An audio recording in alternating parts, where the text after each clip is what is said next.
welcome back.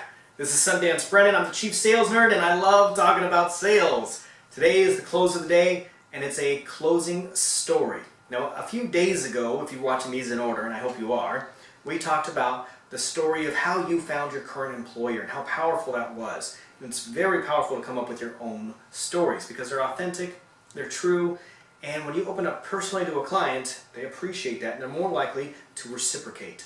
So today we're going to talk about your own personal story about a client that you've had that didn't move forward. Now, if you've been in sales for a little while, you have this client. You have a personal story of failure, right? Something happened and you couldn't help them.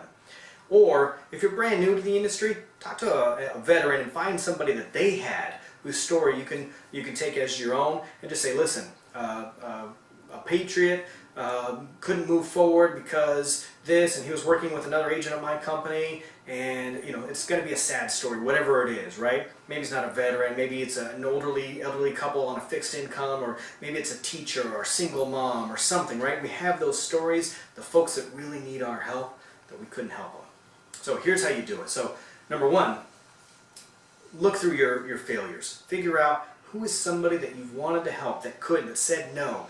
But as a salesperson, like, we couldn't get them off the fence, and then ideally this person tried to call back in, and for whatever reason, you couldn't offer that product. You couldn't offer that deal, you couldn't offer that service, something changed in the meantime.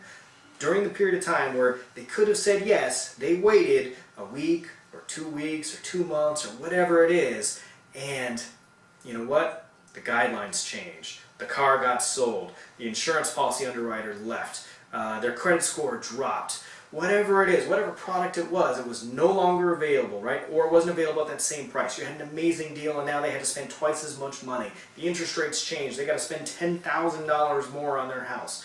Whatever the deal is, make sure it's a big impact. So mind your own personal references and make sure it's compelling. Let them know that, hey, so I talked to this person, this single mother, this teacher, this veteran, this patriot, this priest, this whoever it is, right? Make sure it's compelling. They thought like you did. They wanted to wait. And here's what happened. They waited for a couple of weeks, they called me back, and I couldn't follow through, and I felt horrible. And hopefully you actually did, because you're a good person, right? You wanted to help that person. And let your customer know now, the new customer who you're trying to help, let them know that, hey, when that happened, I decided 2 things. Number 1, it was my fault. As a salesperson, I should have helped that person. I should have shown them the light sooner. And number 2, I promise not to let it happen again. Not on my watch. So I hope that that story has impacted you enough, Mr. Client, to understand why I've got to ask you to let me have the business today. Will you let me help you? I think it's the right thing to do. Put out your hand, smile, tilt your head to the side, say yes. All right? Sell well.